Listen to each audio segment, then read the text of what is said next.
While the world watches Kate and Meghan, one royal has been building a life of quiet power, and almost no one noticed. In 2025, Princess Beatrice made headlines after attending the World Economic Forum in Davos, not just for her presence, but for what she represented.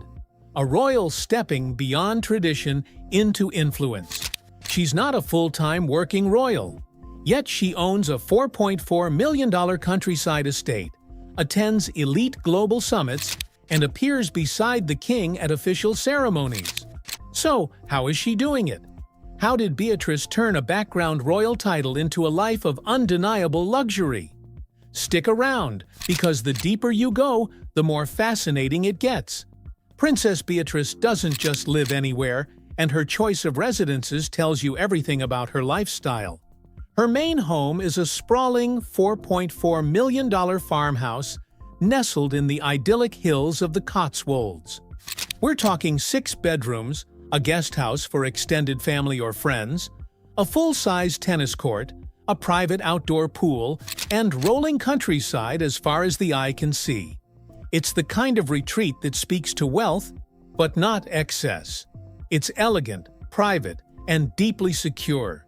In fact, Beatrice had a 6-foot security fence installed around the property, a quiet but firm statement that royal life, even away from the spotlight, demands protection. Yet Beatrice hasn't completely escaped city life. She still maintains a residence at St. James's Palace in London, a central royal property just minutes from Buckingham Palace and Parliament. This gives her access to royal events, charity work, and official gatherings without sacrificing the calm of her Cotswolds escape. She's found the perfect rhythm between tradition and freedom. It's not about extravagance, it's about control, privacy, and poise. Here's where Beatrice's story really stands apart from many of her royal peers. She isn't relying on the crown's allowance to maintain her lifestyle. Her estimated net worth around $1 million is the result of a unique combination: inheritance, strategic marriage, and actual hard work. Since 2016, she's held a high-ranking position as vice president at Affinity, a global tech firm specializing in artificial intelligence that connects people to services in smarter, more efficient ways. It's not a vanity role, it's a real, demanding job. Her position gives her a salary, financial independence, and influence in the business world. And then there's Edoardo Mapelli Mozzi, her husband. He's not just a royal by marriage, he's an established property developer with aristocratic Italian roots and a family business portfolio. Their marriage isn't just a union of hearts, it's a powerful alliance of legacy, land, and business. Together, they've created a life of understated luxury, investing in real estate, maintaining properties, and enjoying the subtle privileges of inherited wealth. No flashy headlines, no billionaire scandals, just a well-structured life funded by strategy, legacy, and quiet ambition. Every choice, from her wardrobe to her location, reflects a woman who knows her worth and builds on it.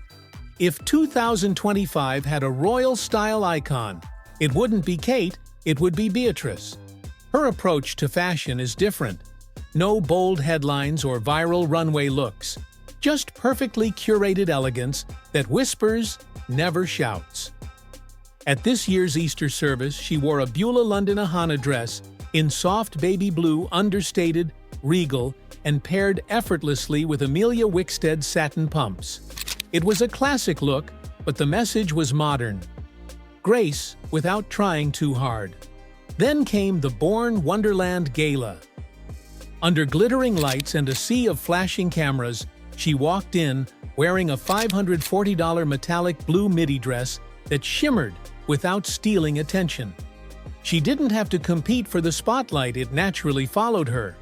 Her wardrobe choices aren't random. They echo her lifestyle. Refined, minimal, deeply intentional. Every outfit speaks of confidence, heritage, and quiet wealth. And maybe that's her real fashion statement: power doesn't have to be loud to be seen. Her style doesn't follow trends, it defines them. Being a royal in 2025 means more than ribbon cuttings and balcony waves. It means showing up where the world's decisions are being made. In January, Princess Beatrice did just that. She attended the World Economic Forum in Davos, Switzerland, not as a token royal, but as a figure representing influence, responsibility, and a modern monarchy. She was in rooms where global leaders debated climate policy, artificial intelligence, and economic shifts, and she held her own. That presence mattered. Later in the year, she and her husband traveled to Saudi Arabia and Abu Dhabi, not for sightseeing, but to attend high-level charity summits and cultural forums. These weren't casual appearances. They were strategic, political, purposeful. She's not just flying first class, she's sitting at the table where decisions are made. And what's even more impressive, she does it without fanfare. No social media frenzy, no staged moments, just quiet diplomacy, dressed in poise. With every trip, Beatrice is building something rare for a royal of her rank, real global relevance, built not on scandal or tabloid buzz, but on substance. She may not carry out official royal duties full-time, but that doesn't mean Princess Beatrice walks without a shield. At her countryside estate in the Cotswolds, the 6-foot security fence isn't just for show. It's the front line of a highly discreet, well-coordinated security system. No flashing lights, no visible guards, just silent protection. Behind the trees and hedges, unmarked cars patrol the grounds. Surveillance runs 24/7. And the personnel assigned to her are trained to blend in so well, you wouldn't even know they were there. The royals never publish their security details, but Beatrice still benefits from every layer of it. Whether she's attending a charity gala, traveling to Davos, or enjoying a walk with her children, her safety is quietly assured. But the privileges go beyond protection. She has access to private medical care, insider briefings, diplomatic circles, and closed-door meetings that most people never hear about. Her surname opens doors in government, business, and tech. You won't see it listed in any official royal directory, but her influence stretches from the palace all the way to Silicon Valley. It's the kind of power that speaks softly, but reaches far. Step past the security gates, and you'll find Beatrice's most cherished domain, her family. This is where her luxury life becomes deeply personal. Bedtime routines that start with fairy tales and end with sleepy giggles. It's not just polished stone and antique furniture, it's lived-in love. What sets Beatrice apart is her openness. She's talked publicly about Athena's early birth and the emotional toll it took. Just a modern family, living with heart behind the gates.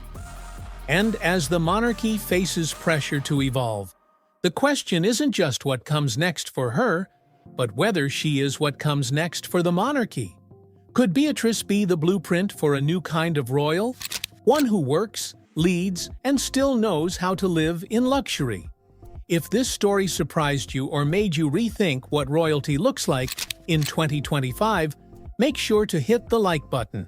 Share it with someone who loves royal drama and subscribe to the channel.